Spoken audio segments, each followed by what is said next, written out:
They say there are two ways to build an empire, by lifting others up or by stepping on their necks. Ethan Crawford perfected the second approach, turning Wall Street into his personal playground and human suffering into profit margins. Each billion he stole came gift-wrapped in broken lives and shattered dreams.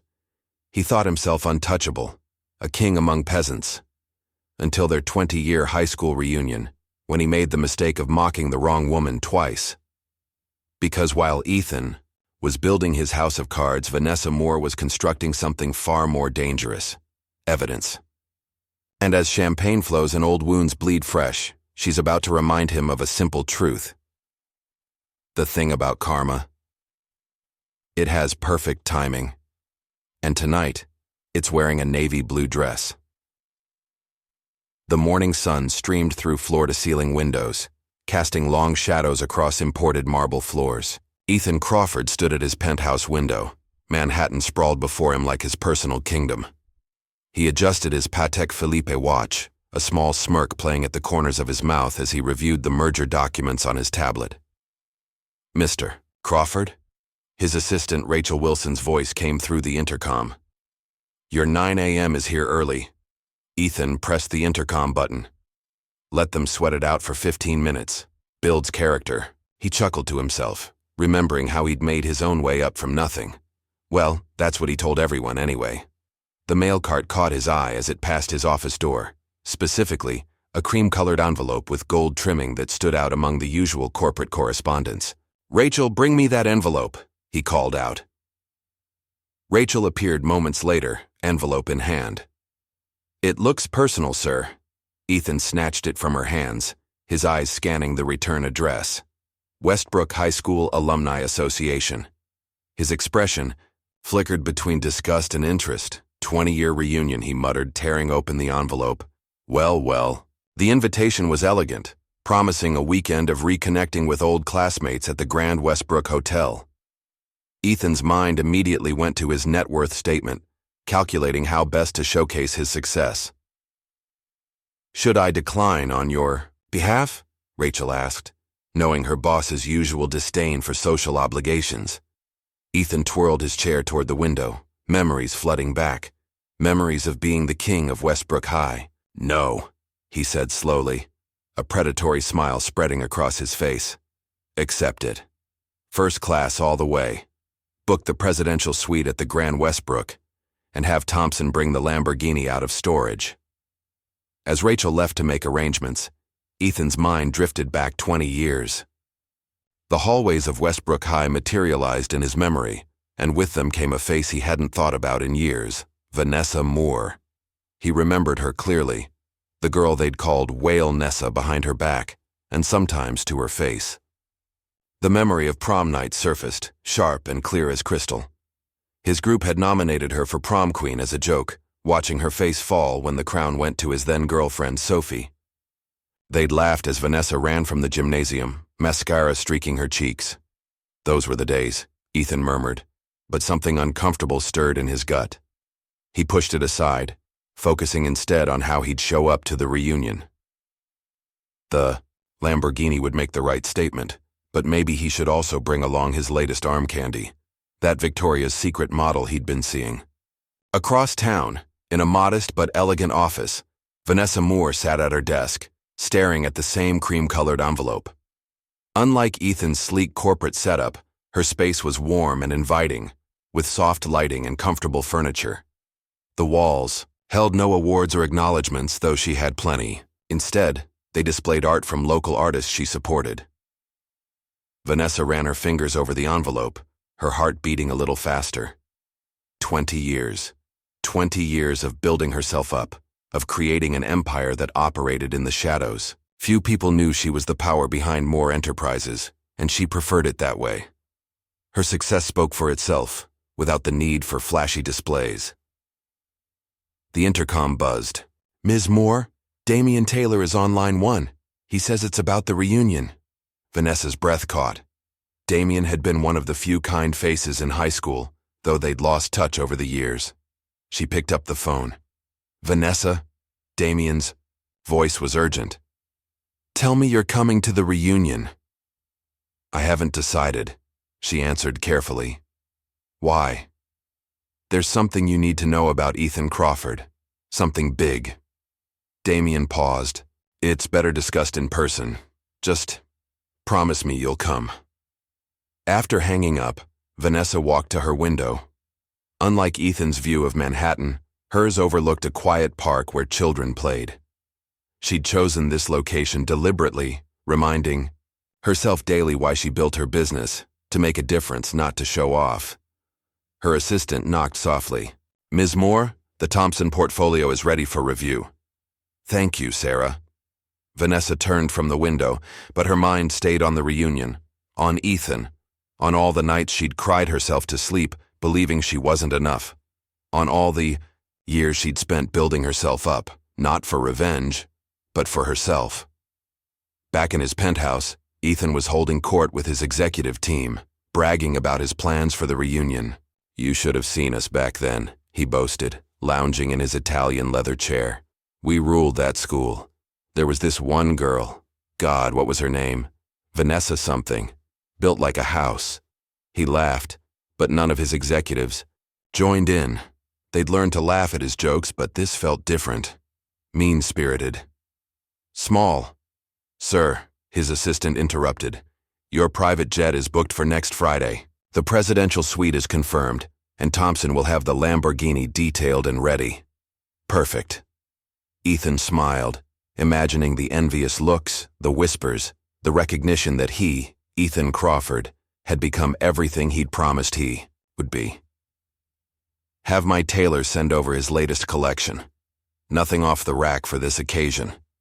As the day wound down, Vanessa received a text from an unknown number. Be careful. Not everyone at the reunion is who they seem to be. She stared. At the message, a chill running down her spine. After 20 years in business, she'd learned to trust her instincts. Something was brewing. Something bigger than old high school drama. That evening, as Ethan's private jet soared toward Westbrook, he scrolled through his phone, looking at old high school photos. He lingered on one from prom night, where he and his friends posed, laughing, while in the background a blur of blue fabric, Vanessa's prom dress, could be seen rushing toward the exit. Those losers won't know what hit them, he muttered, ordering another scotch from the flight attendant. Especially that whale Vanessa, if she even dares to show her face. Meanwhile, Vanessa's commercial flight touched down at Westbrook's modest airport. She'd chosen to fly economy, not out of necessity, but principle. Her car service, nice, but not flashy, waited to take her to her hotel, comfortable but not extravagant. As she settled into her hotel room, another text arrived. Watch your back tomorrow night. The past isn't always what it seems. Vanessa placed her phone on the nightstand, thinking about Damien's call, about the mysterious texts, about Ethan Crawford and his inevitable grand entrance tomorrow. She'd spent 20 years building herself up, creating a life and business she was proud of. She didn't need revenge. She had something better, success on her own terms. But as she drifted off to sleep, memories of that prom night flickered through her mind. The laughter, the humiliation, the long walk home in a tear-stained dress. She'd grown stronger from that pain, but some scars never fully heal. In his presidential suite, Ethan was already half drunk, practicing his grand entrance in the mirror. Hello, everyone. Yes, that's my Lamborghini outside. No, I don't mind. Signing autographs. He laughed at his own joke, but in the vast suite, the sound echoed hollow. His phone buzzed. Another message from his accountant about urgent matters that needed discussing. He dismissed it without reading. Nothing would ruin this moment for him. He was Ethan Crawford, King of Wall Street, about to reclaim his crown as King of Westbrook High, but in the quiet moments before sleep, as the scotch wore off, a small voice in the back of his mind whispered that maybe, just maybe, he was still that insecure teenager who needed to put others down to feel big. He pushed the thought away, ordered another drink, and focused on tomorrow's triumph. Neither Ethan nor Vanessa knew it yet, but the next 24 hours would change everything. The stage was being set for a reunion that would shake both their worlds to the core, though not in the way either of them expected. As night settled over Westbrook, Two people lay awake in their respective rooms, one in a presidential suite, one in a modest hotel room, both thinking about the past, both unaware that karma was about to deal its hand in ways neither could imagine. The reunion invitation sat on both their nightstands, innocent-looking pieces of paper that would spark a chain of events neither could predict. Tomorrow would bring more than just a reunion of old classmates. It would bring a reckoning 20 years in the making. And somewhere in the darkness, someone was making sure everything would unfold exactly as planned. The night crept on, carrying whispers of the past and hints of what was to come. Tomorrow the doors of the Grand Westbrook Hotel would open, and with them, the floodgates of 2 decades of buried history. For now, though, the city slept, unaware that it was about to witness a story of karma, justice, and the price of cruelty. A story that would be talked about for years to come. For Ethan Crawford, it would be the beginning of the end. For Vanessa Moore, it would be the end of the beginning. And for everyone else, it would be a front-row seat to watching karma do what karma does best: serve justice, cold and unexpected, to those who deserve it most. The evening of the reunion arrived with a warm summer breeze carrying the scent of blooming jasmine through the Grand Westbrook Hotel's circular driveway. The sun was just beginning to set, painting the sky in hues of orange and pink as the first few cars began arriving. Inside, the hotel's grand ballroom sparkled with elegant decorations, name tags arranged alphabetically on welcome tables, and the soft melody of 90s hits playing in the background. The screech of expensive tires against pavement announced Ethan Crawford's arrival before anyone saw him. His metallic blue Lamborghini roared into the driveway, commanding immediate attention. The valet's eyes widened as Ethan emerged, adjusting his custom-tailored Tom Ford suit. He tossed the keys to the young man with practiced nonchalance. "Any scratches," Ethan drawled, "and you'll be paying it off until you're my age." He pulled out a $100 bill, holding it just out of reach. "Though if it comes back perfect, this is yours." The valet nodded nervously, treating the keys like they were made of glass. Sarah Mitchell, now a local real estate agent, watched Ethan's entrance from the hotel steps. "Still needs to be the center of attention," she muttered to her husband. Other classmates gathered in small groups, some pointing discreetly at Ethan's car, others rolling their eyes at his theatrical arrival.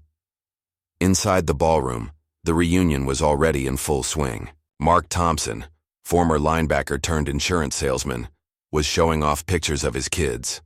Amanda Foster, who had become a pediatrician, was reminiscing about their senior class trip with a group of former cheerleaders. The air buzzed, with conversation, laughter, and the occasional gasp of recognition as old friends reunited. "Remember how we used to sneak into the gym during lunch?" Mike Anderson was saying to a group of former basketball players. "Coach Williams always pretended not to see us." Speaking of the gym, Jennifer Hayes chimed in, her voice dropping slightly. "Did anyone invite Vanessa Moore? After what happened at prom?" The group fell silent, uncomfortable memories surfacing. They'd all been there that night, all seen what happened, and most had done nothing to stop it. "I heard she's doing well," someone offered. "Running some big company or something." Before anyone could respond, Ethan's voice boomed across the room. "Well, well, well, look who's here." He'd made his way to the bar, already working on his second scotch. The mighty Wildcats back in their natural habitat. People turned to look, offering polite smiles and waves. Ethan had aged well, they had to admit. Money had a way of making that happen. His dark hair was expertly styled, his smile gleaming, white, his posture radiating confidence that bordered on arrogance. "Brad, my man!" Ethan called out to Brad Wilson, who had been their senior class president. "Still driving that Honda? I've got something outside you need to see." He laughed, loudly at his own joke, while Brad forced a smile. The night continued and more alumni filtered in. Some gathered around the photo displays showing their younger selves in various school activities. Others gravitated toward the open bar, finding liquid courage to face old crushes and rivals. "Did you hear about Tommy?" Lisa Parker whispered to her old friend group. "Lost everything in the recession. Now he's managing a fast food joint in Ohio." Well, not all of us can be Ethan Crawford, Rebecca Williams replied, watching as Ethan held court near the bar, his voice getting progressively louder. The atmosphere shifted subtly when Vanessa Moore entered the ballroom. Gone was the insecure teenager they'd known in high school. In her place stood a woman who carried herself with quiet confidence. Her navy blue dress was elegant without being flashy, her makeup understated but perfect. She'd lost weight over the years, yes, but it was her presence that truly transformed her. She owned her space in a way that drew admiring glances. Most people didn't recognize her at first. She moved through the crowd gracefully, stopping occasionally to look at old photos or exchange pleasant greetings with those who did recognize her. Vanessa? Amanda Foster approached her first, genuine warmth in her voice. You look amazing. Are you still in town? Before Vanessa could answer, more former classmates gathered around. The transformation was remarkable, they all agreed. Questions about her life and career began flowing, and Vanessa answered them with modest grace, never revealing the true extent of her success. Ethan, now on his fourth scotch, watched this interaction from his position by the bar. His eyes narrowed as he tried to place her face. When recognition hit, a mean smile spread across his features. Holy shit, he announced loudly, pushing away from the bar. If it isn't Whale Nessa Moore. The room went deadly quiet. Music continued, playing in the background, Smashing Pumpkins' 1979 creating an eerily inappropriate soundtrack to the moment. Vanessa turned slowly, her expression composed. She'd known this moment would come, had prepared for it, but the old nickname still stung. Still carrying around old high school nicknames, Ethan? Her voice was calm, carrying clearly across the silent room. Some of us have grown up. Ethan's face reddened slightly, but the alcohol had stripped away any filters he might have had. Grown up? Looks more like you've grown down. He laughed at his own joke, looking around for support. A few people gave weak chuckles, more out of discomfort than amusement. I mean, look at you trying to play it cool, Ethan continued, his words slightly slurred. We all remember prom night, don't we?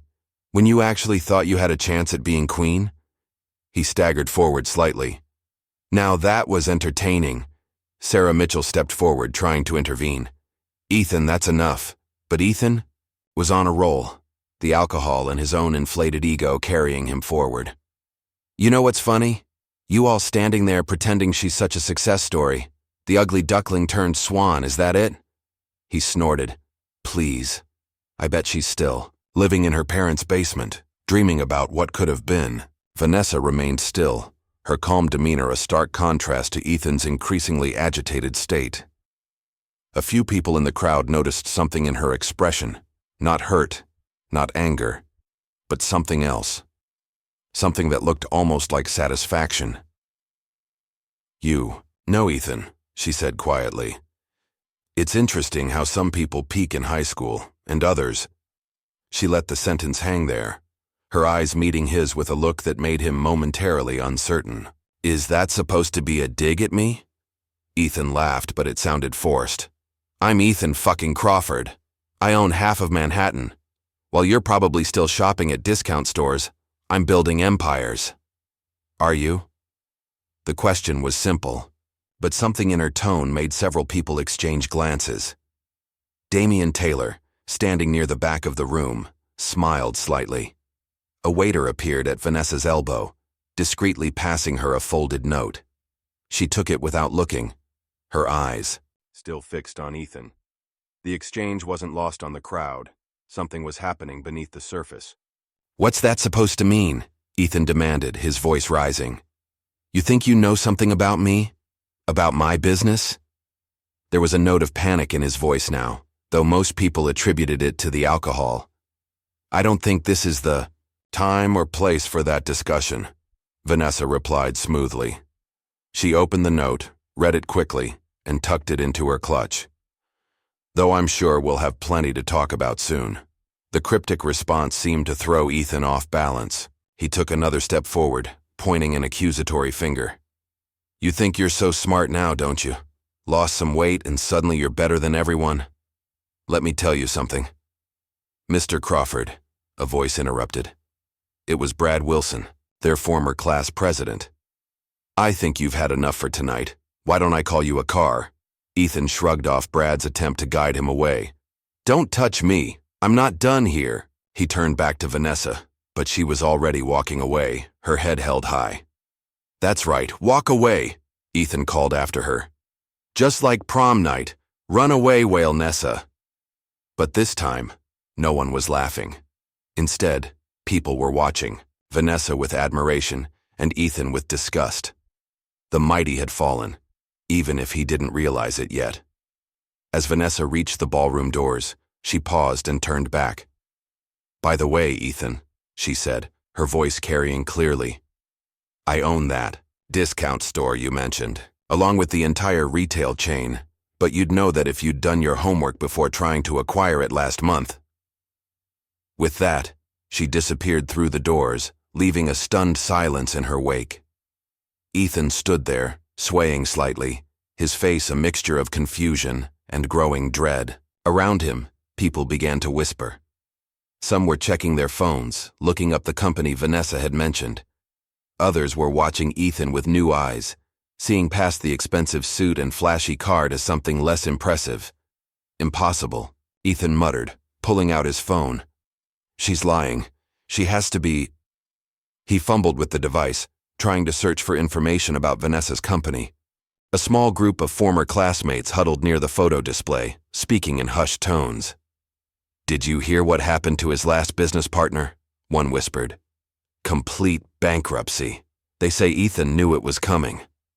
"My cousin works at his firm," another added. "Says there's been some strange activity lately. Federal investigators asking questions." The whispers grew, spreading through the room like wildfire. Ethan, still standing alone near the bar, felt the atmosphere shift. The admiring glances turned wary. The sycophantic smiles disappeared. He ordered another drink, but even the bartender seemed reluctant to serve him. Meanwhile, in the hotel lobby, Vanessa read the note again. "Everything is in place. The SEC filing goes public Monday morning. Enjoy the show." She smiled slightly, remembering all the times she'd cried in her bedroom after Ethan and his friends had tormented her. She hadn't planned this revenge. Karma had done that all on its own. She'd simply made sure she had a front-row seat for the show. Back in the ballroom, Ethan's phone buzzed with an urgent message from his lawyer. He ignored it, too focused on trying to salvage his reputation with increasingly desperate boasts about his success. "My newest deal," he was saying to anyone who would listen, "it's going to be huge. Biggest thing to hit Wall Street this year." But people were already drifting away, forming new groups that pointedly excluded him. His voice grew louder, more insistent, but the more he talked, the more people turned away. The night was still young, but for Ethan Crawford, the beginning of the end had already arrived. He just didn't know it yet. In her hotel room, Vanessa sat at the desk opening her laptop, her screen filled with financial reports, SEC filings, and emails, all documenting Ethan's fraudulent dealings. She hadn't created any of it. She'd simply been patient enough to watch him destroy himself. The reunion would continue tomorrow with a picnic and other events, but the dynamic had shifted irrevocably. The king had been knocked off his throne, not by force, but by his own arrogance and the quiet strength of the person he'd once mocked. As the night wound down, Ethan staggered to his Lamborghini, only to find it gone. Brad had indeed called him a car, and the valet had moved his vehicle to overnight parking. It was a small humiliation, but one that perfectly capped his evening. Tomorrow would bring more revelations, more whispers, more cracks in his carefully constructed facade. But for tonight, karma had shown its first card, and the game was only beginning. The morning after the reunion brought a crisp dawn and the first stirrings of Ethan Crawford's downfall. As early sunlight crept across the hotel's marble floors, Vanessa Moore sat in a quiet corner of the hotel's cafe, stirring her coffee absently, while Damian Taylor leaned forward, speaking in hushed tones. "It's worse than anyone realizes," Damian said, glancing around to ensure they weren't overheard. "The SEC investigation is just the tip of the iceberg. Ethan's been running a Ponzi scheme for years. using new investor money to pay off older investors while pocketing millions for himself. Vanessa took a measured sip of her coffee. "Tell me everything." "He started small," Damien explained, sliding a folder across the table. "Real estate developments that never materialized, startup companies that existed only on paper. But then he got greedy, started targeting bigger fish, including some very dangerous people." "How do you know all this?" "I work for one of the firms that audits his company's books. We've been building a case for months. That's why I needed you here this weekend. You're one of his victims, even if he doesn't know it yet." Vanessa remembered the failed acquisition attempt Ethan had made on her retail chain last month. She'd seen through his fraudulent proposals immediately, but had played along, gathering evidence. "I've already hired investigators," she said, pulling out her phone. "I want to know everything. His business dealings, his personal life, every skeleton in his designer closet." As if on cue, her phone buzzed with an email from Jackson Reynolds, the private investigator she'd retained. The subject. Line read, "Preliminary findings, Crawford investigation." Across town, Ethan nursed a hangover in his presidential suite, his phone buzzing incessantly with messages he was too afraid to read. Last night's events played through his mind in fragments, his cruel jokes falling flat, Vanessa's cryptic responses, the whispers that followed him out of the ballroom. A knock at his door made him jump. "Room service," called a voice. Ethan opened the door to find not only his breakfast, but also the morning's Wall Street Journal. The business section featured an article that made his blood run cold. "SEC intensifies investigation into major investment firm. Sources say Crawford Enterprises under scrutiny." His hands shook as he grabbed his phone, finally checking his messages. 15 missed calls from his lawyer, 5 from his chief financial officer, and 1 text from an unknown number. "The house of cards is falling, Ethan. Should have been nicer to people on your way up." Meanwhile, in a small coffee shop across from the hotel, Vanessa met with Daniel White, Ethan's former best friend and business partner. Daniel's once expensive suit hung loose on his frame, his face carrying the worn look of someone who'd seen too much. "I should have spoken up sooner," Daniel said, his voice heavy with regret. "When Ethan first proposed the fake investment portfolios, I convinced myself it was just creative accounting. By the time I realized the scale of his fraud, he'd already set me up to take the fall if anything went wrong." "What happened?" Vanessa asked, recording their conversation discreetly. "He fabricated documents making it look like I was the mastermind. When investors started asking questions, he used those documents to force me out. I lost everything, my house, my reputation, my wife." Daniel's voice cracked. "I've been working as a night security guard ever since." Vanessa's investigator had been busy. His report detailed a complex web of shell companies, offshore accounts, and fraudulent transactions. Ethan hadn't built an empire. He'd constructed an elaborate illusion, using other people's money to maintain his lifestyle while leaving a trail of ruined lives in his wake. Back at the hotel, Ethan paced his suite, making frantic calls. "What do you mean you can't hide it anymore?" he shouted into his phone. "I pay you to make these problems disappear." His lawyer's voice was tight with stress.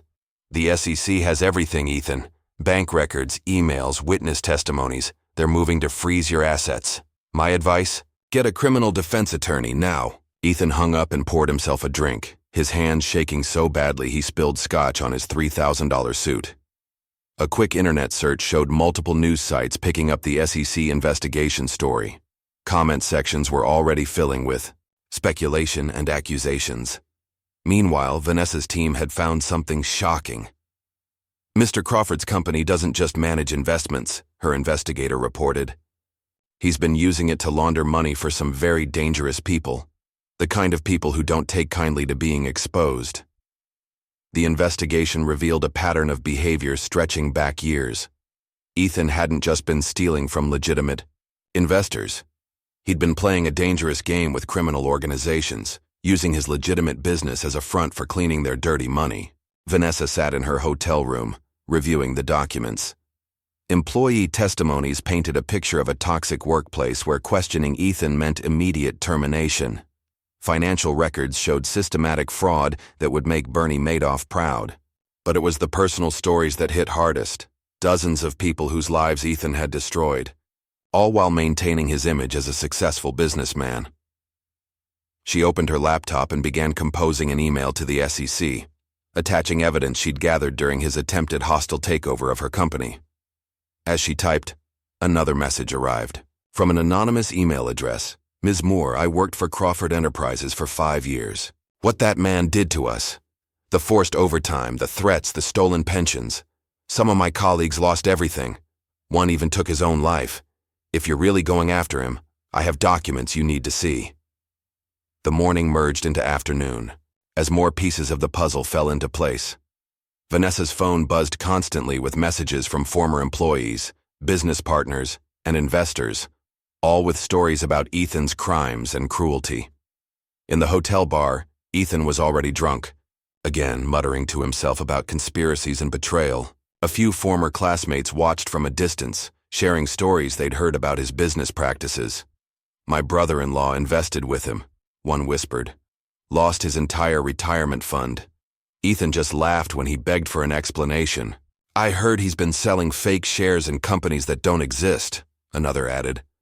My cousin works at the SEC, says it's one of the biggest fraud cases they've seen. Vanessa watched from across the room as Ethan tried to order another drink, only to have his credit card declined. His face reddened as he pulled out another card, then another, each one rejected. Finally, he stormed out, leaving behind a half-empty glass and his last shreds of dignity. She returned to her room and opened her laptop again. A new email awaited her. This one from Daniel, with dozens of internal documents attached. I kept copies of everything, his message read. I always knew this day would come. The documents revealed the full scope of Ethan's crimes. Falsified financial statements, forged signatures, emails discussing how to hide losses and deceive auditors. But most damning were the recordings. Dozens of hours of Ethan bragging about his schemes, mocking his victims, planning his frauds. As evening approached, Vanessa met with her legal team via video conference. We have enough to bury him, her lead attorney confirmed. The SEC filing tomorrow will just be the beginning. He's looking at serious federal charges. In his suite, Ethan was falling apart. His phone had been cut off. Apparently, his service provider had received a warning about imminent asset freezes. His attempts to transfer money offshore were being blocked. Even his loyal assistant had stopped responding to messages. He stormed, down to the hotel bar, desperate for a drink only to find Vanessa sitting there calmly sipping a martini. Their eyes met, and for the first time Ethan saw something that made him truly afraid. Not anger or hatred, but calm certainty. You, he snarled, staggering toward her. You're behind this somehow. Vanessa didn't flinch. Behind what, Ethan? Your fraudulent business practices? Your theft from investors? Your money laundering for criminals? No, you managed all that on your own. You don't know what you're talking about. He spat, but his voice wavered. Don't I? She opened her laptop, turning it to face him. On the screen was a detailed report of his company's activities, every fraud, every theft, every lie documented in meticulous detail. Would you like to know what else I found? Ethan's face went pale. He reached for the laptop, but Vanessa closed it smoothly. That's just a copy, she said. The originals are already with the authorities, and tomorrow morning, when the SEC filing goes public, everyone will know exactly who you are. You can't prove anything, he blustered, but they both knew it was a lie. Actually, I can. Would you like to know how many of your former employees came forward? How many documents your ex-partner Daniel saved? How many recordings exist of you bragging about your schemes? Ethan's legs gave out and he collapsed into a nearby chair. What do you want? Money? I can pay you. With what money, Ethan? The money you stole? The money that's about to be frozen by federal authorities? Vanessa stood, gathering her things. You still don't get it, do you? This isn't about money. This is about justice. As she walked away, Ethan called after her, his voice cracking. Why are you doing this to me? Vanessa paused, turning back one last time. I'm not doing anything to you, Ethan. You did this to yourself. I'm just making sure everyone knows the truth." She left him there, a broken man in an expensive suit, finally facing the consequences of his actions. Outside, the sun was setting on more than just another day. It was setting on Ethan Crawford's empire of lies. In her room, Vanessa made one final call to her investigator. "Are we ready for tomorrow?" "Everything's in place," he confirmed. "The SEC filing goes public at 9 a.m. News outlets have been briefed. His assets will be frozen by noon. And Ms. Moore, those dangerous people he was laundering money for, they know everything too." Vanessa ended the call and walked to her window, watching the city lights come on one by one. 20 years ago, Ethan had humiliated her in front of their entire class. Tomorrow, his true nature would be exposed to the world. But as she stood there, Vanessa felt no joy in his downfall. Instead, she felt something else, a sense of closure, of justice being served not through revenge, but through truth. In his suite, Ethan was frantically trying to book a flight out of the country, only to find his passport had been flagged. His phone buzzed one last time, a message from his lawyer. "Don't leave town. The FBI wants to talk to you first thing tomorrow." The night grew deeper, and with it the noose around Ethan's neck tightened. Tomorrow would bring exposure, disgrace, and the beginning of legal proceedings that would strip away everything he'd stolen. But tonight, in the quiet hours before dawn, two people lay awake in the same hotel, one facing the consequences of his actions, the other finally laying old ghosts to rest. The wheels of justice, once set in motion, would not be stopped. And somewhere in the darkness, karma smiled, knowing its work was nearly done. Dawn broke harsh and unforgiving over the Grand Westbrook Hotel. Ethan Crawford's eyes snapped open at precisely 6:43 a.m. when his lawyer's ringtone pierced the heavy silence of his presidential suite. His mouth was dry, his head pounding from the previous night's scotch, but it was his lawyer's words that made him truly sick.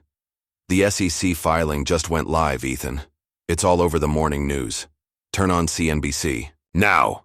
With trembling hands, Ethan grabbed the remote. The TV flickered to life and his world imploded. There on the screen was his company logo, alongside the headline, "Breaking, Crawford Enterprises under federal investigation for massive financial fraud." The news anchor's voice was clinical, devastating, in what investigators are calling one of the largest financial fraud cases since Bernie Madoff.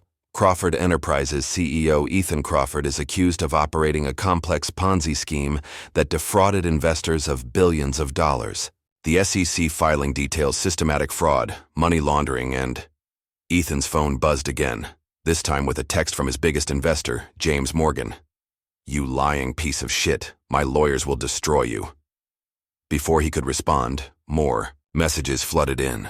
Investors, business partners, board members, all demanding explanations, threatening legal action. His assistant Rachel's name flashed on his screen.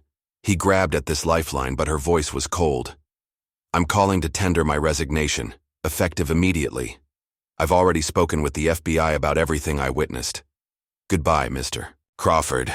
The room spun as Ethan stumbled to the bathroom, barely making it before he retched. The marble floor felt cool against his forehead as he stayed there, his empire crumbling in real time around him. In her own hotel room, Vanessa watched the same news coverage with quiet satisfaction. Her phone rang. It was Damien. "It's beautiful," he said without preamble. "The SEC filing is masterful. Every transaction documented, every fraud exposed. They're saying he could face up to 30 years. "How's he taking it?" Vanessa asked, though she could guess. "Last I heard, he tried calling his board members. They've all resigned. His private banking privileges have been revoked. Every bank account associated with him or his businesses is frozen. He's toxic, Vanessa. Nobody will touch him." A knock at her door revealed a waiter with breakfast and the morning papers. The Wall Street Journal's headline was particularly savage. "Crawford Empire built on sand. Decades of fraud exposed." Meanwhile, Ethan had managed to pull himself together, enough to dress in another expensive suit, armor he no longer deserved. He needed to get to his office, to destroy evidence, to do something. But when he reached the hotel garage, his Lamborghini wouldn't start.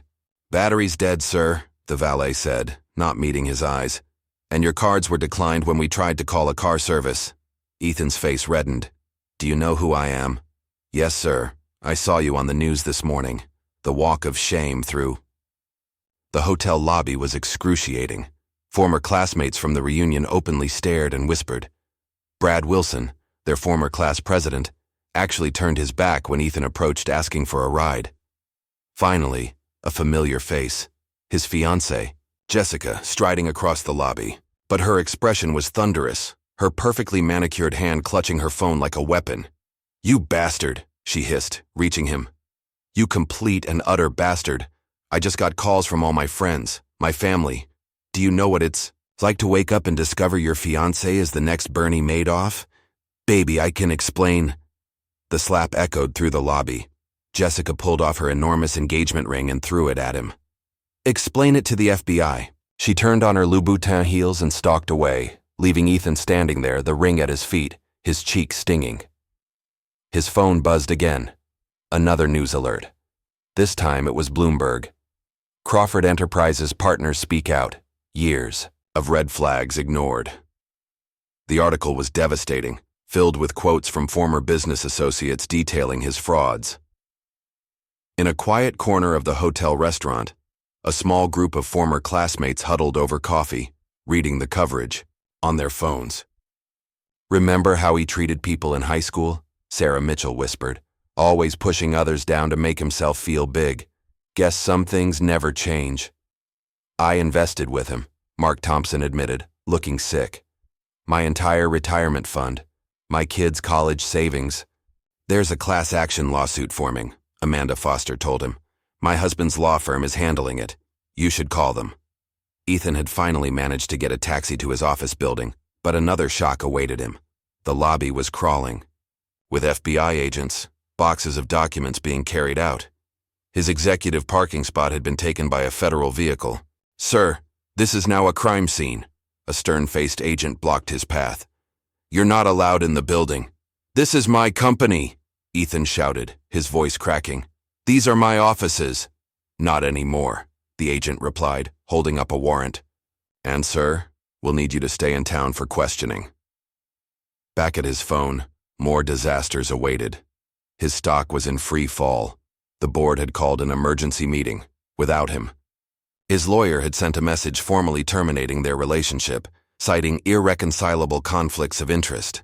He tried calling his offshore accounts, the secret ones nobody was supposed to know about. But somehow they knew. Every account was frozen, every escape route blocked. In her hotel room, Vanessa received another update from her investigator. "We found his hidden accounts," the email read. "All frozen. The man's worth less than a college student with credit. Card debt right now." She thought back to high school, to all the times Ethan had mocked others for being poor, for not wearing the right clothes, for not living in the right neighborhoods. The cosmic irony wasn't lost on her. A breaking news alert caught her attention. Someone had leaked security camera footage from Crawford Enterprises, images of Ethan screaming at employees, throwing things, revealing the monster behind the polished facade. Social media was having a field day. Crawford fraud was trending. People were sharing stories of their encounters with him, each one worse than the last. Former employees, former investors, former friends. The dam had broken, and years of pent-up hatred were pouring out. Ethan saw none of this. He sat in the back of another taxi, heading nowhere in particular, his phones buzzing with calls he was afraid to answer. Through the window, he saw his face on a news ticker crawling across a building. Crawford Enterprises CEO faces criminal charges. The taxi driver was listening to a business news radio station. Sources say the fraud may exceed $10 billion, making it one of the largest financial crimes in history. Crawford, who just attended his high school reunion, was described by former classmates as a bully who took pleasure in others' misfortune. "Hey, turn that off," Ethan snapped. The driver glanced in the rearview mirror, recognition dawning. Without a word, he pulled over. "Get out." "What?" "Get out of my cab. I don't drive criminals." Another humiliation, another walk of shame. Ethan found himself in front of a bar. Not his usual high-end establishments, but a dive where hopefully nobody would recognize him. He was wrong. The TV above the bar was tuned to the news, and his face was everywhere. The bartender took one look at him and shook his head. "We don't serve your kind here." His kind. The words hit harder than Jessica's slap. His phone buzzed again. His real estate agent. All his properties were being seized. His apartments, his vacation homes, even his mother's condo that he'd bought her. A text from his mother followed. "How could you do this to me? To our family name?" He hadn't just destroyed himself. He'd destroyed everyone who trusted him, everyone who loved him. His mother would lose her home. His employees would lose their jobs. His investors would lose their savings. Back at the hotel, the reunion's farewell brunch was in full swing, but nobody was talking about old times anymore. All conversations centered on Ethan's downfall. "I heard the FBI raided his penthouse," someone said. "My cousin's a banker. Says they're finding accounts all over the world. Did you see his fiancée on TV?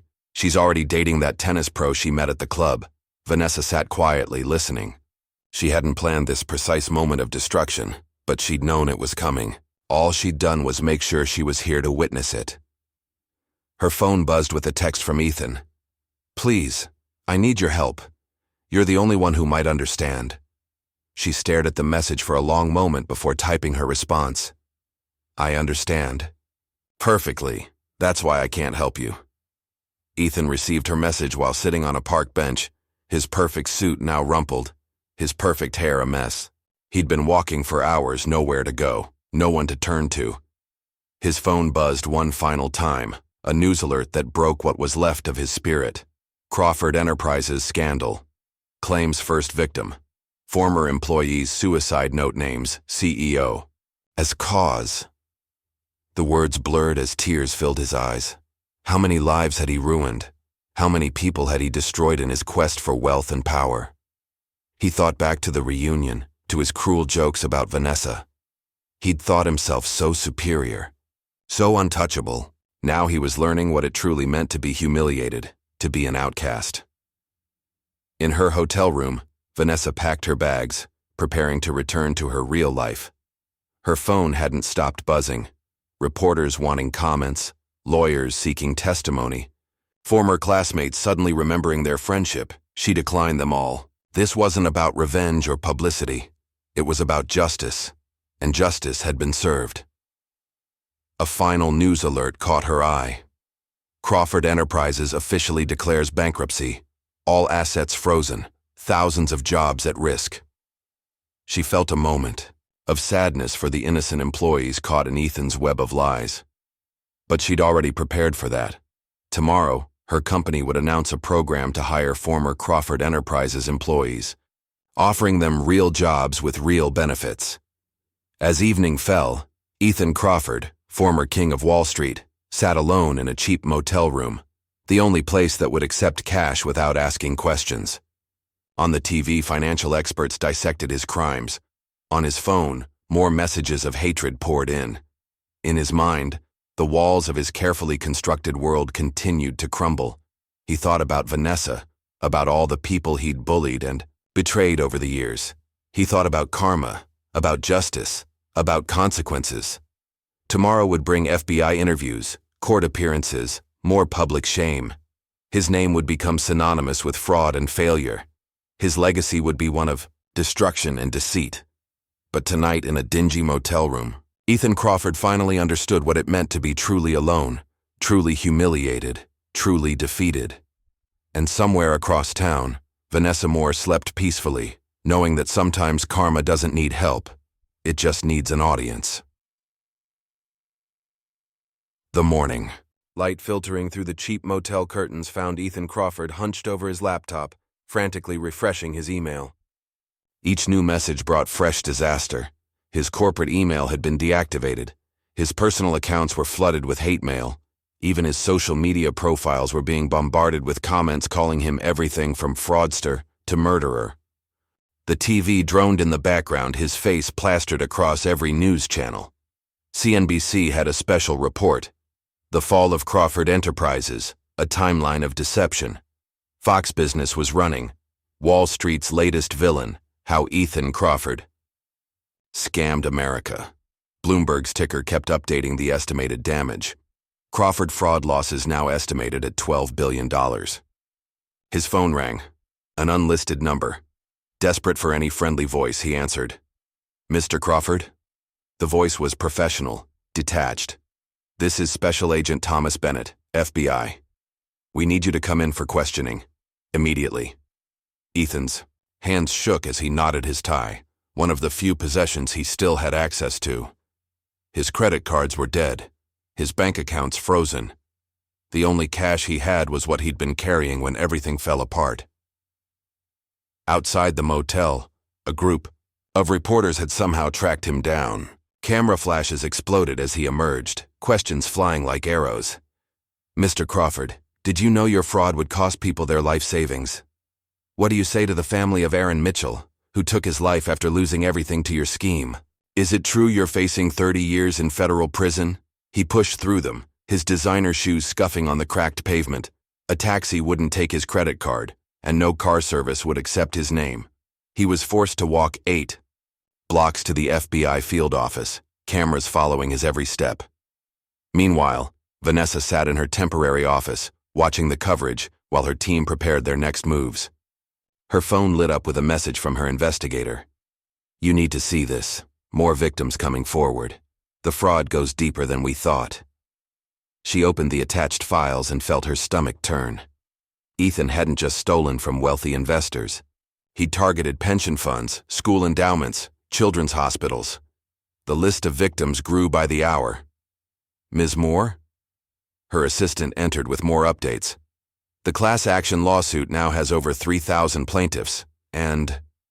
She hesitated. "We found something in the Crawford Enterprises employee records. They had no health insurance.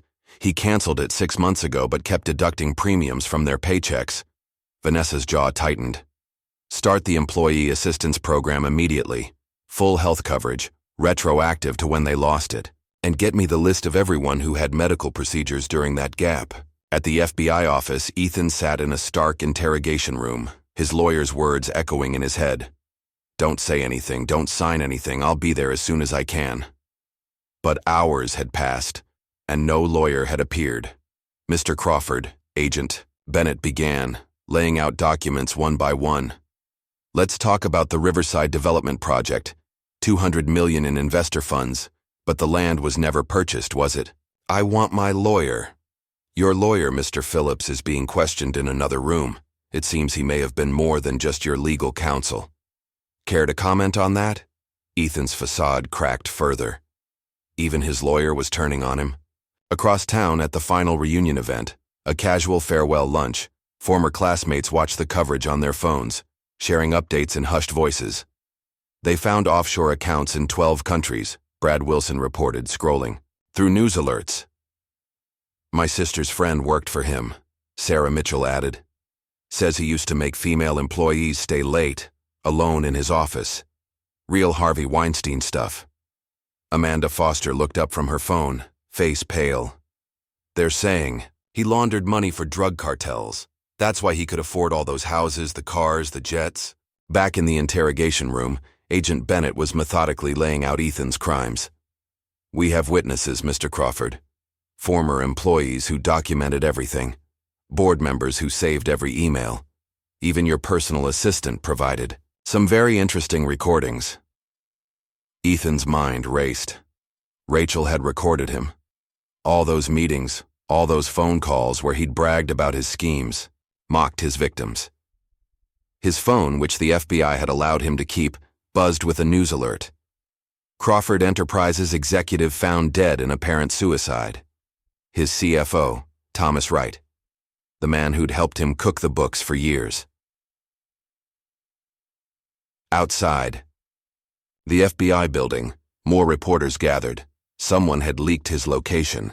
Through the window he could see protesters arriving, people holding signs with photos of their loved ones, victims of his fraud. On his phone, social media exploded with a new hashtag, Crawford victims.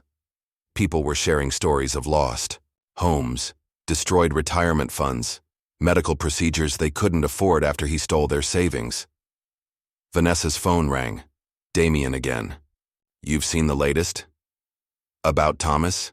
"No, about the cartels. They're looking for him, Vanessa. Word is they lost hundreds of millions in his scheme." She felt a chill. This was beyond anything she'd anticipated. "He needs protection. The FBI knows. They're moving him to a secure location after questioning." But it wasn't just cartels Ethan had to worry about. His phone kept buzzing with messages from other dangerous people he'd crossed. Former clients, corrupt officials, everyone he'd ever double-crossed was coming for their pound of flesh. In her office, Vanessa received another update. Her team had found evidence of even more crimes: tax evasion, bribing officials, even blackmail. He'd kept files on everyone he did business with, using their secrets to ensure their cooperation. "What do you want us to do with this?" her investigator asked. She stared at the files. "Send everything to the FBI. Every last document." The afternoon wore on. In the interrogation room, Ethan's world continued to collapse. Agent Bennett kept producing more evidence, more witnesses, more crimes. "Your former partner, Daniel White. Remember him?"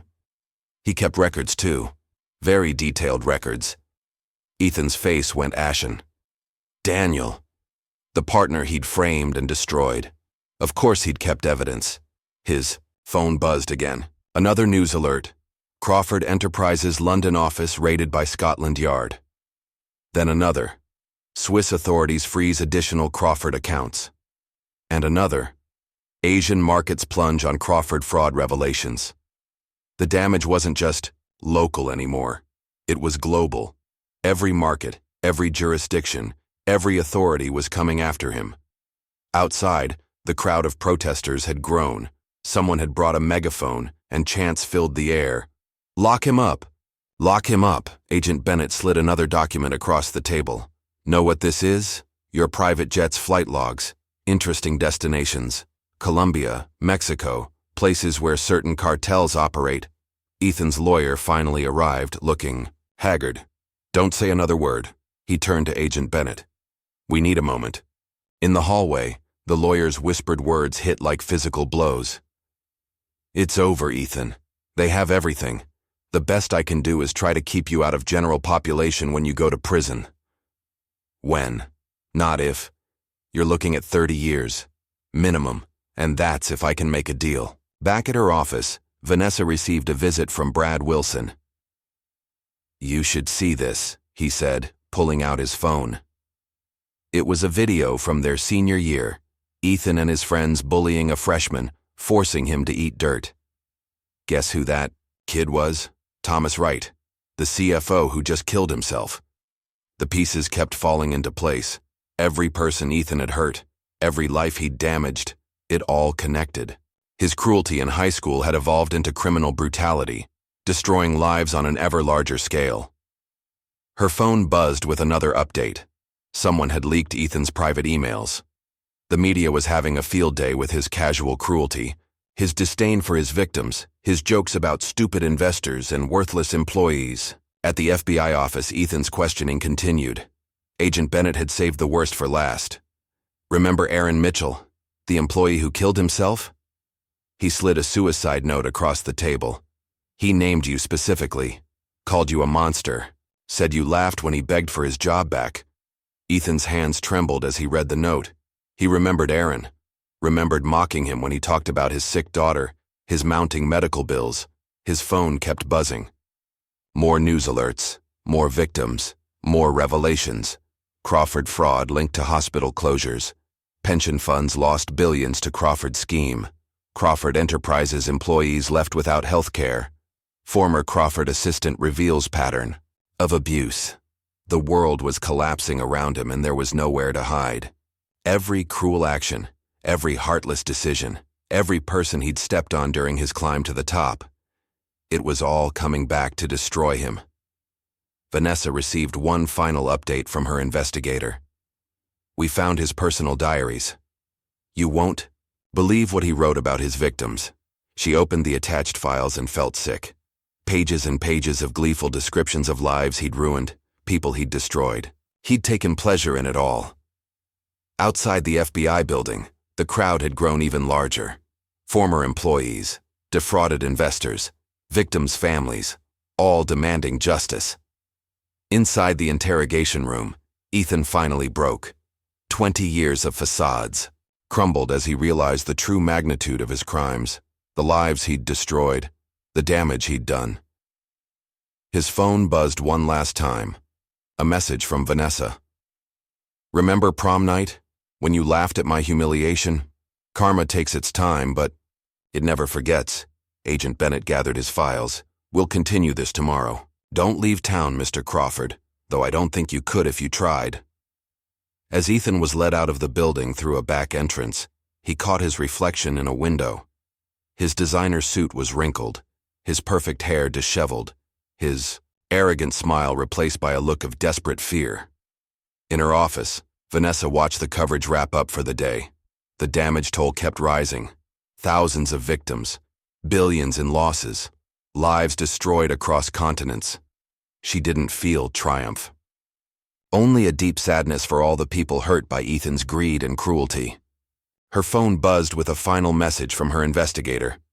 "There's more coming tomorrow. This is just the beginning."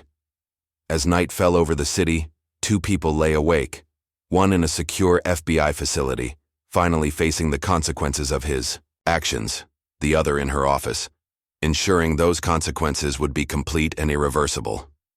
Karma had taken 20 years to arrive, but when it did, it came with the force of a tsunami, washing away everything Ethan Crawford had built on, his foundation of lies and cruelty. And somewhere in the darkness, justice smiled, knowing its work was almost done. Morning dawned gray and cold, matching Ethan Crawford's spirits as he paced the small room in the FBI safe house. His temporary sanctuary from both the media circus and the growing number of enemies, seeking retribution. Agent Bennett had warned him not to watch the news, but he couldn't help himself. Every channel told the story of his downfall. "Breaking news in the Crawford Enterprises scandal," a somber news anchor announced. "Federal prosecutors have filed formal charges against CEO Ethan Crawford, including fraud, money laundering, and racketeering. Sources say the evidence is overwhelming." A sharp knock interrupted his miserable viewing. Agent Bennett entered, his face grim. "Time to go, Crawford. We're moving you to the federal courthouse." The drive-through downtown was a gauntlet of photographers and angry protesters. Even through the SUV's tinted windows, Ethan could see the signs. "Crawford kills dreams. Justice for Aaron. Lock him up." His victims had faces now, names, stories that haunted his sleepless nights. At the courthouse, a back entrance did little to shield him from the chaos. Flashbulbs exploded as he was led inside, handcuffed like a common criminal. His Italian suit, now wrinkled from days of wear, felt like a costume, a reminder of the facade he'd maintained for so long. "Mr. Crawford," reporters shouted. "What do you say to the families who lost everything? Any comment on Thomas Wright's suicide? Is it true you're cooperating with authorities about the cartel connections?" Inside, his new public defender, all his assets were frozen, and no private attorney would touch his case, looked overwhelmed. "It's bad," she said bluntly. "They have everything, emails, recordings, witness statements. The prosecution is pushing for no bail." The courtroom was packed. Former employees, defrauded investors, journalists, and curious onlookers filled every seat. In the front row, he spotted familiar faces from the reunion: Brad Wilson, Sarah Mitchell, Amanda Fuster. Their expressions were a mixture of disgust and satisfaction. The judge entered, and the proceedings began.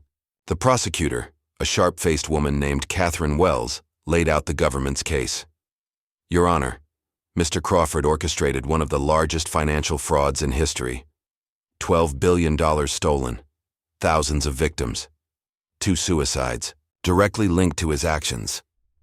He has connections to international criminal organizations and access to hidden resources. He is an extreme flight risk." His public defender's arguments for bail seemed weak even to his ears. The judge's gavel fell like a death knell. "Bail denied. The defendant will be remanded to federal custody pending trial." The headlines exploded. Across social media, "Crawford denied bail. Wall Street fraudster headed to prison. No special treatment for financial criminal. As he was led to a holding cell, his phone, soon to be confiscated, buzzed one last time. A message from Jessica, his ex-fiancée. "I'm giving an exclusive interview to Good Morning America tomorrow. Everyone will know what kind of monster you really are." The holding cell was a far cry from his penthouse. A metal toilet in the corner. A thin mattress on a concrete shelf. The guards didn't bother hiding their disdain as they processed him. "Empty your pockets," one ordered. "Remove your watch, belt, shoes, and tie." His Patek Philippe watch, a $200,000 symbol of success, disappeared into an evidence bag. His Salvatore Ferragamo shoes, removed like common trash. His Hermes tie, a potential weapon in his new reality. Meanwhile, across town, Vanessa received updates from her team. "His emails to the cartels have been decoded," her investigator reported. "He wasn't just laundering their money, he was stealing from, them too. They've put a price on his head." She thought about the scared teenager she'd once been, running from the prom in tears. Now that same bully was locked in a cell, stripped of everything, facing decades in prison. The justice felt almost poetic. Back in the holding cell, Ethan tried calling old friends, allies, anyone who might help. Each call met the same response. A click as they hung up, or worse, voicemail messages full of threats and accusations. His former board member, William Parker. "You ruined me, you bastard. I lost everything because I trusted you." A major investor, Robert Hayes. "My lawyers will take everything you have left. Your children's children will be paying for your crimes." Even his childhood friend, Michael Turner. "Don't ever contact me again. You're dead to everyone who ever knew you." The day wore on. In his cell, Ethan watched his world continue to unravel through the small TV mounted high on the wall. Every hour brought new revelations, new accusations, new betrayals. CNBC ran a special. The Women of Crawford Enterprises Speak Out. Former female employees detailed years of harassment, discrimination, and abuse. Jessica's interview had already leaked online. She described him as a sociopath who took pleasure in others' pain. Fox News interviewed his former driver. He used to brag about how he was smarter than everyone else, how his investors were stupid sheep waiting to be sheared. CNN featured a panel of psychiatric experts analyzing his behavior. Classic signs of malignant narcissism combined with sociopathic tendencies. A guard appeared with dinner, a plastic tray containing something that barely resembled food. "Eat up, Crawford. Better get used to it." As night fell, the reality of his situation began to sink in. No more private chef preparing gourmet meals, no more Egyptian cotton sheets, no more obsequious assistants catering to his every whim. This was his new reality, a 6x8 cell, prison food, and the weight of his crimes pressing down on him. His public defender visited briefly. "They're offering a deal. 30 years if you cooperate, identify all your accomplices, and return what's left of the money. Otherwise, they're pushing for life." 30 years. He'd be an old man when he got out. If he got out. The cartels he'd ties. Betrayed might not wait that long. In her office, Vanessa reviewed the latest victim impact statements. A retired teacher who lost her pension. A young couple who lost their house. A single mother who couldn't afford her child's medical treatments after Crawford Enterprises canceled their insurance. Her phone buzzed with news alerts. Crawford Enterprises' London office raided. Swiss banks freeze. Additional Crawford assets. Class action lawsuit grows to 5,000 plaintiffs. The damage spread like ripples in a pond, touching lives across continents. Every hour brought new victims, new stories of lives destroyed by Ethan's greed. Back in his cell, Ethan tried to sleep on the thin mattress, but memories kept flooding back. The look on Aaron Mitchell's face when he begged for his job. Thomas writes warnings about the house of cards they'd built. All the people he'd stepped on, betrayed, destroyed on his way to the top. A guard's voice startled him awake. "Crawford, legal call." He shuffled to the phone room hoping for good news. Instead, he heard the voice of his former lawyer, James Phillips. "I'm cooperating with the feds, Ethan. telling them everything. "I'm sorry, but I have a family to think about." Another betrayal, another ally turned witness. The walls kept closing in. Morning brought more humiliation. Dressed in an orange jumpsuit, shackled hand and foot, he was led to a prison transport van. His new home would be the Metropolitan Detention Center, a far cry from his luxury penthouse. The intake process stripped away his last shreds of dignity. Strip search, delousing shower, mugshot, fingerprints, medical exam in front of indifferent prison staff. His new cellmate, a burly man named Ray, recognized him immediately. "Well, well. The famous Ethan Crawford. Saw you on TV. My mom lost her house because of you." Fear, real physical fear, gripped him for the first time. Meanwhile, Vanessa received another update. The FBI had found Crawford Enterprises' secret server, containing years of incriminating emails. Ethan's own words condemned him. Gleeful messages about ruined lives, jokes about suicide victims, plans to steal even more. She opened her laptop to find dozens of interview requests. Good Morning America, 60 Minutes. Every major network wanted her story. She declined them all. This wasn't about publicity or revenge. It was about justice. In his cell, Ethan tried to write a letter to Vanessa. The words came slowly, painfully. "Vanessa, I understand now what it feels like to be humiliated, to be powerless, to watch your world crumble. I'm sorry for what I did to you in high school. I'm sorry for everything." He didn't finish. What could he say? How could he apologize for a lifetime of cruelty? The days blurred together. Each brought new indignities, new revelations of his crimes, new betrayals by former allies. His ex-wife gave an interview. He was always cruel. He enjoyed having power over others, making them suffer. His former butler spoke to tabloids. He used to throw parties where he'd invite struggling people just to mock them, show off what they couldn't have. Even his doorman sold his story. He made a pregnant woman cry because her stroller scratched the lobby floor. Said he'd have her evicted if it happened again. The evidence kept mounting. Offshore accounts discovered. Secret recordings uncovered. Witnesses stepping forward. Each charge carried its own sentence. The years piled up like bricks in a wall. That would entomb him. His cellmate's words haunted him. "Everyone in here knows what you did. Every guy on this block lost someone to your schemes. Sweet dreams, Crawford." Meanwhile, life moved on without him. Crawford Enterprises was dissolved. His properties were seized. His art collection auctioned. His name became synonymous with greed and fraud. Vanessa's company announced a program to help his victims: job opportunities, financial counseling, medical assistance. She did it quietly, without fanfare, focusing on healing rather than revenge. In his cell, Ethan watched his replacement world take shape. Breakfast at 6 a.m., yard time at 10, lunch at noon, every day the same, stretching endlessly into the future. His mother's letter arrived, 6 sentences that cut deeper than any prison sentence. "I'm selling the house. Moving somewhere no one knows our name. Don't write again. Don't call. You're not my son anymore. You're a stranger who destroyed our family." Nights were the worst.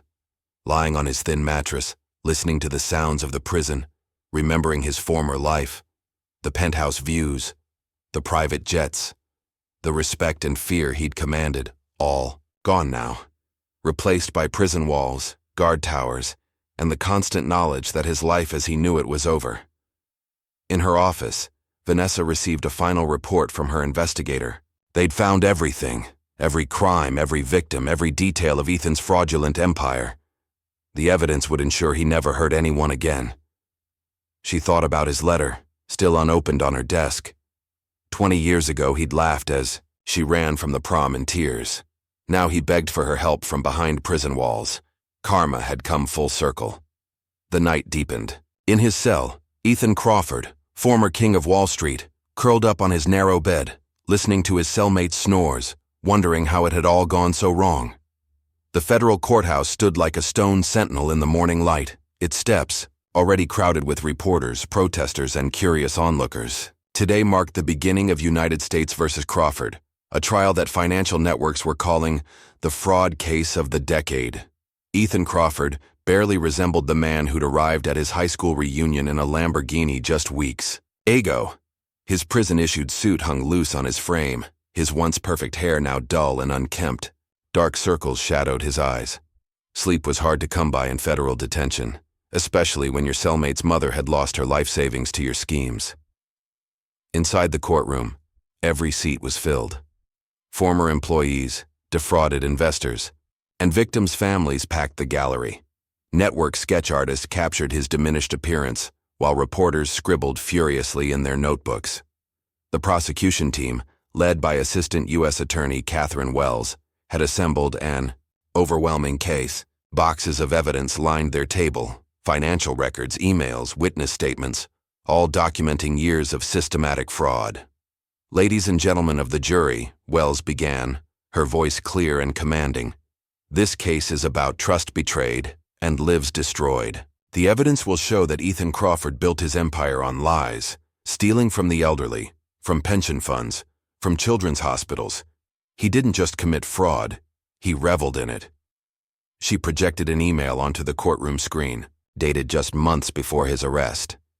Ethan's own words condemned him. "These idiots keep investing, like sheep to the slaughter. Another billion in the bank, and they'll never see it again." His public defender, Sarah Morris, looked overwhelmed. Most of her high-profile clients at least had the sense to appear remorseful, but Ethan's arrogance still showed through, even in his diminished state. The prosecution's first witness was Rachel Wilson, his former assistant. She'd recorded years of meetings and phone calls, capturing Ethan at his worst. He would laugh about it, Rachel testified, her voice steady. When people called begging for their money back, he'd put them on speakerphone for entertainment. He especially loved when they cried. The jury's expressions hardened as Rachel played a recording. Ethan's voice filled the courtroom. "Another suicide threat? Added to the collection, maybe we should start a scoreboard." In the gallery, Aaron Mitchell's widow sobbed quietly. The next witness was Daniel White, Ethan's former partner whom he'd framed years ago. Daniel's testimony was devastating, detailing how Ethan had systematically stolen from investors while creating false paperwork to blame others. He had a saying, Daniel recalled, "The best part of stealing is making someone else take the fall." Throughout the morning, Ethan's facade cracked further. Each witness, each piece of evidence, stripped away another layer of his carefully constructed image. His former CFO's widow testified about her husband's last days. Thomas knew everything was about to collapse. He couldn't live with the guilt of what Mr. Crawford had made him do. The prosecution displayed Thomas Wright's suicide note. "I helped a monster destroy lives. I can't face the consequences of what we did. Ethan Crawford, I hope you rot in hell." During the lunch recess, Ethan's public defender tried reasoning with him. "The evidence is overwhelming. If you agree to plead guilty now, testify against your other accomplices." "I am Ethan Crawford," he snapped, an echo of his former arrogance. "I don't plead guilty." The afternoon brought financial experts who detailed the scope of his crimes. Forensic accountants traced billions through shell companies and offshore accounts. SEC investigators revealed how he'd falsified records and misled regulators. The fraud wasn't sophisticated, one expert testified. It worked because Mr. Crawford relied on his reputation, his charm, and his willingness to destroy anyone who questioned him. From the gallery, Vanessa watched silently. She'd been subpoenaed to testify about his attempted hostile takeover of her company, but for now, she observed his downfall. The day's final witness was James Phillips, Ethan's former lawyer, who'd turned state's evidence to save himself. Mr. Crawford was explicit about his criminal intent, Phillips testified. "He once told me, the best way to steal is to make people thank you for taking their money." As Phillips detailed years of legal manipulation and document fraud, Ethan finally showed emotion, not remorse but rage at his former confidant's betrayal. The next day brought testimony from victims. A parade of lives destroyed by Ethan's greed. Margaret Thompson, a retired teacher. "I lost my pension, my home, Everything I'd saved for 40 years of teaching. Mr. Crawford's company promised it was a safe investment. David Chen, a former employee. When I questioned the numbers, he threatened to have me blacklisted in the industry. Said he'd make sure my kids couldn't afford college. Sarah Anderson, a widow. My husband worked for Crawford Enterprises. When they canceled the health insurance without telling employees, he couldn't afford his heart medication. He died 3 weeks later. The jury's expressions grew darker with each testimony. Even Ethan's public defender looked sick. The prosecution's evidence seemed endless. Emails showing Ethan mocking suicide victims. Recordings of him bragging about stealing from children's hospitals. Documentation of bribes, threats, and blackmail. A former board member testified about Ethan's response when warned about the fraud. He said, "By the time anyone figures it out, I'll be too rich to touch." The cartel connection emerged through a former banker's testimony. Mr. Crawford didn't just launder their money, he stole from them too. He called it skimming from the sharks. During breaks, news channels dissected every moment. Crawford trial reveals depths of fraud. Witnesses detail pattern of cruelty. Financial crime or serial predator? In the detention center each night, Ethan watched his own destruction on TV. His cellmate's commentary provided a running reminder of how far he'd fallen. "Man, you're even worse than they said," Ray would remark. And that's coming from someone doing time for armed robbery. The trial's most powerful moment came when Erin Mitchell's teenage daughter took the stand. Her testimony about finding her father's body, about reading his suicide note naming Ethan, left many in tears. "My dad believed in Mr. Crawford," she said, her voice breaking. "He trusted him with our future, and Mr. Crawford didn't just steal our money, he stole my father's life." The defense case was pitiful. Character witnesses refused to testify. Expert witnesses reviewed the evidence and declined to participate. Even Ethan's own mother refused to appear. His public defender tried arguing that the fraud wasn't intentional, that Ethan had simply made poor business decisions. The prosecution's rebuttal was devastating. Poor business decisions? Wells displayed another email. Mr. Crawford wrote, "The best part isn't the money. It's knowing I'm smarter than everyone else. These people deserve to lose everything." The BIZ trial lasted 3 weeks. The jury deliberated for just 4 hours. As the verdict was read, the courtroom held its breath. On the count of securities fraud, we find the defendant guilty. On the count of money laundering, guilty. On the count of racketeering, guilty. On the count of wire fraud, guilty. Guilty on all 28 counts. Sentencing was scheduled for the following week. The prosecution asked for the maximum, 30 years. The defense begged for leniency, citing Ethan's lack of prior convictions. The judge's expression was stern as she prepared to announce the sentence. The courtroom, packed with victims, waited in tense silence. "Mr. Crawford," she began, "your crimes are not merely financial. You didn't just steal money. You stole dreams, futures, lives. Your actions drove 2 people to suicide. You showed not only a complete lack of remorse, but active pleasure in the suffering you caused." She paused, looking directly at him. "The maximum sentence hardly seems adequate. However, it is what the law allows. 30 years in federal prison. No possibility of parole." The gallery erupted in applause. Ethan stood motionless as guards approached to handcuff him. The headlines exploded. "Crawford gets maximum sentence. Wall Street fraudster faces 30 years. Justice served. Crawford empire ends in prison. His new home would be a maximum security. Federal prison. The Bureau of Prisons deemed him too high profile for a minimum security facility."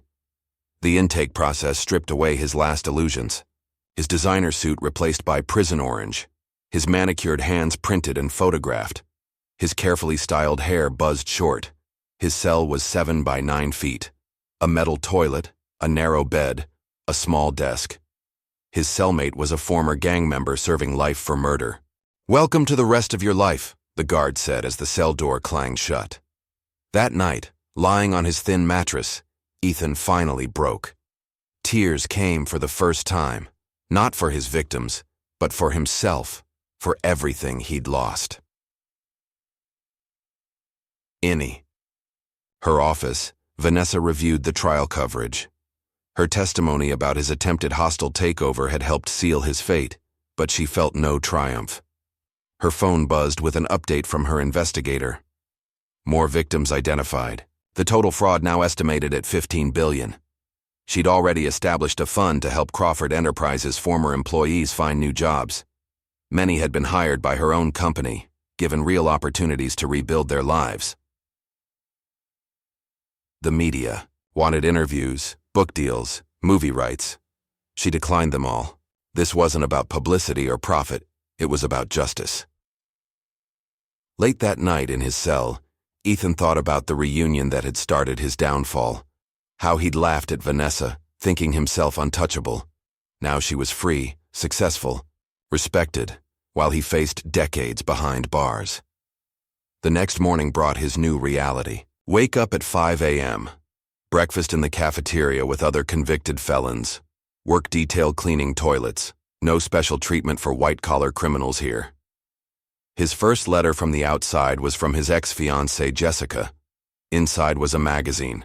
Article, Crawford Victims Find Voice. The post-it note read simply, "Rot in hell." The days blurred together. Each brought new humiliations, new reminders of his fall. His commissary account remained empty. All his assets had been seized. He couldn't even afford extra toiletries. Meanwhile, the investigation continued. More victims came forward. More crimes uncovered.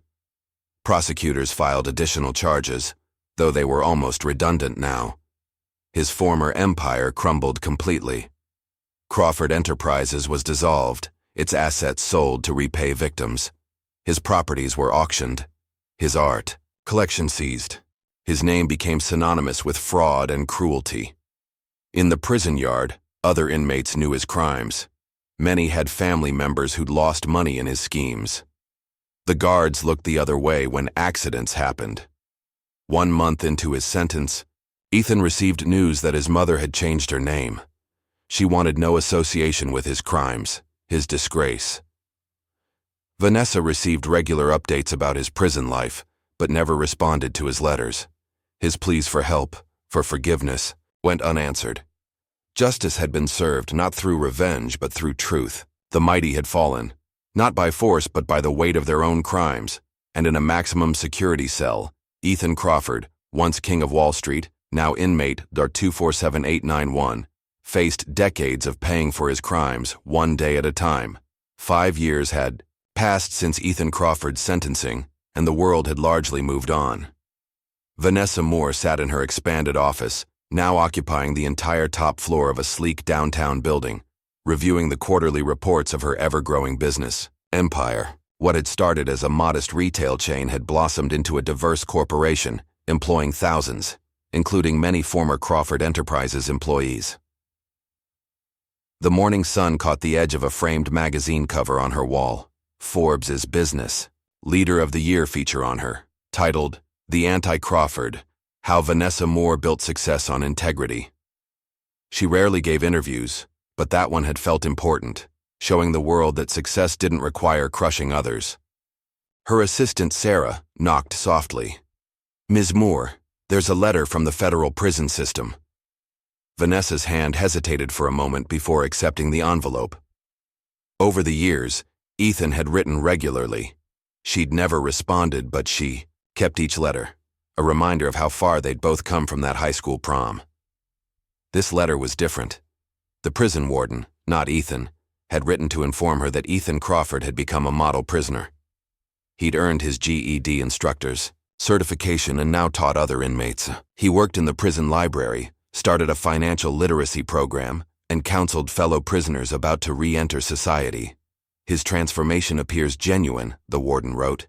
He's eligible for early release consideration due to good behavior, and his case review is upcoming.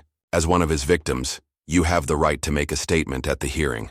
Vanessa set the letter aside and turned to her computer, pulling up the latest news about Crawford Enterprises' aftermath. The scandal had changed Wall Street. New regulations had been enacted, nicknamed Crawford Laws, designed to prevent similar frauds. Business schools used his case as a cautionary tale. Most of his victims had received at least partial compensation, thanks to asset seizures and the Victim Restitution Fund that Vanessa had quietly established. She'd never sought credit for it, but her anonymous donations had helped hundreds of families rebuild their lives. The morning's financial news showed how thoroughly the world had moved past Ethan Crawford. His name, once synonymous with Wall Street success, was now a footnote, a warning, a whatever happened to story that people barely remembered. A notification popped up on her screen. Time for the monthly video call with her company's European expansion team. As she connected, she saw faces that would have shocked her teenage self. Former Crawford employees now held key positions throughout her organization, their talent finally recognized and rewarded.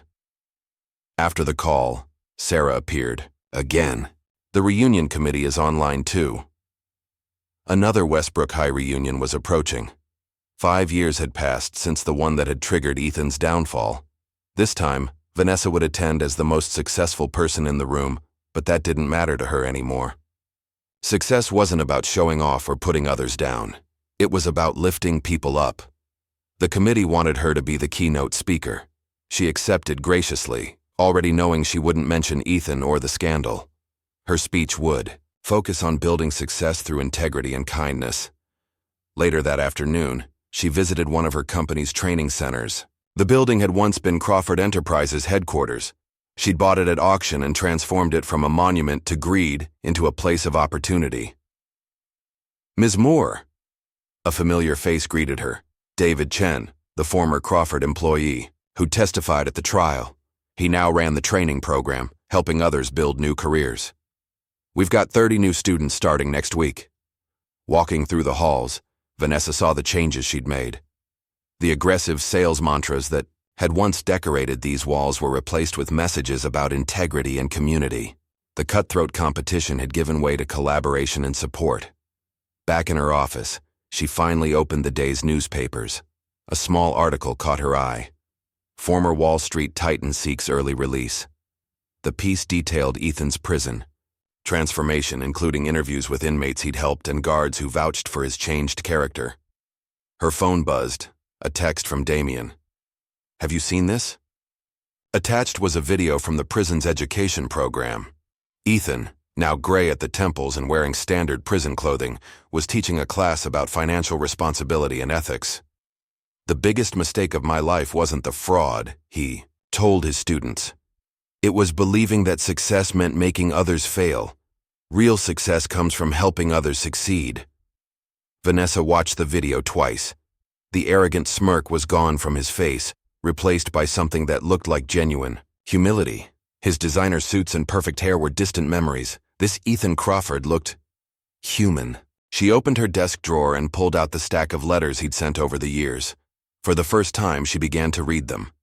The first letters were angry, blaming others for his downfall. Then they turned desperate, begging for help. But gradually they changed. Self-reflection crept in, acknowledgement of his crimes, real remorse for his victims. The most recent letter was different. "Dear Vanessa, I don't expect you to read this, but I keep writing because I owe you the truth. You showed me something I never understood before. That real strength isn't about dominating others, it's about lifting them up. I think about that prom night every day, about how I laughed while you cried, about how I spent 20 years becoming an even worse version of that cruel teenager. I'm not asking for forgiveness, I don't deserve it. I just want you to know that you won in the best possible way. You succeeded by helping others succeed. The library where I work has a copy of Forbes with you on the cover. I make sure every inmate who wants to learn about business reads it. Your story shows them there's a better way than the one I chose. Understand now what real success looks like. It looks like you, Ethan." A knock interrupted her reading. Sarah entered with more updates. The Victim Support Program had helped another 100 families. The Scholarship Fund for Children of Fraud. Victims had sent 30 more students to college. The Medical Assistance Program had covered treatment for former Crawford employees who'd lost their health insurance. These were Vanessa's real achievements. Not the buildings with her company's name, not the magazine covers, not the billions in revenue, but the lives she'd helped rebuild. Her phone rang. The prison warden wanted to know if she'd make a statement at Ethan's early release hearing. She thought about his transformation, about redemption, about the power of second chances. "Yes," she said. "I'll speak." The day of the reunion arrived first. Vanessa entered the same hotel where, 5 years earlier, Ethan had tried to humiliate her. This time, she was greeted with genuine admiration, not because of her wealth, but because of how she'd used it to help others. Her keynote speech never mentioned Ethan or revenge. Instead, she talked about building success through integrity, about measuring achievement by its positive impact on others. The standing ovation lasted 5 minutes. After the speech, Brad Wilson approached her. "Remember how we all thought Ethan was the success story? We were so wrong. You showed us what real success looks like." The early release hearing came a week later. Vanessa sat in the courtroom watching Ethan enter in his prison uniform. He looked older, humbled, but there was something else. Genuine change in how he carried himself. The warden testified about Ethan's transformation. Fellow inmates spoke about how he'd helped them. Even some of his former victims supported his release, moved by his genuine remorse and efforts to make amends. When it was Vanessa's turn to speak, she felt the weight of 20 years of history between them. "I knew Ethan Crawford in high school," she began. "I knew him when he was at his worst, both as a teenager and as a businessman. I watched him hurt people without remorse, myself included. But I've also watched his transformation from afar. I've read his letters, seen his work in the prison, observed his genuine efforts to change." She paused, gathering her thoughts. 5 years ago, I might have opposed his release. But true justice isn't about endless punishment, it's about transformation. I believe Ethan Crawford has transformed, not into his old self, but into someone new, someone who understands that real success comes from helping others succeed. The board approved his early release. 2 months later, a letter arrived at Vanessa's office. Inside was a simple note. "Thank you for teaching me what real success means. I'll spend the rest of my life trying to deserve the second chance you've given me. I've accepted a job at a prisoner re-entry program, helping others rebuild their lives. The salary is minimal, the work is hard, and for the first time in my life, I feel truly rich, Ethan." Vanessa smiled and added the letter to her file. She turned back to her computer, where plans for her company's latest initiative waited, a program to help former inmates start their own businesses. Her assistant knocked again. "Ms. Moore, the new training center is ready for inspection." Tsaqui. Center was in a low-income neighborhood, providing free business and technical training to anyone who wanted to learn. As she walked through the bright, welcoming spaces, Vanessa thought about transformations, how a cruel high school memory had led to this moment, how revenge had turned to redemption, how success had found its true meaning. A student stopped her, eyes bright with hope. "Ms. Moore, thank you for creating this place. My mom lost everything to Crawford Enterprises, but your program helped her start over. Now I'm learning here too."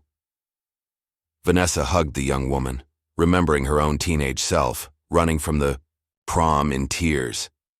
That girl could never have imagined this future, not the success, not the ability to help others, not the power to turn pain into purpose. The final twist wasn't about revenge or justice, it was about transformation. Ethan's from villain to penitent, Vanessa's from victim to victor, and most importantly, the transformation of success itself, from a weapon that hurt others into a tool that helped them heal.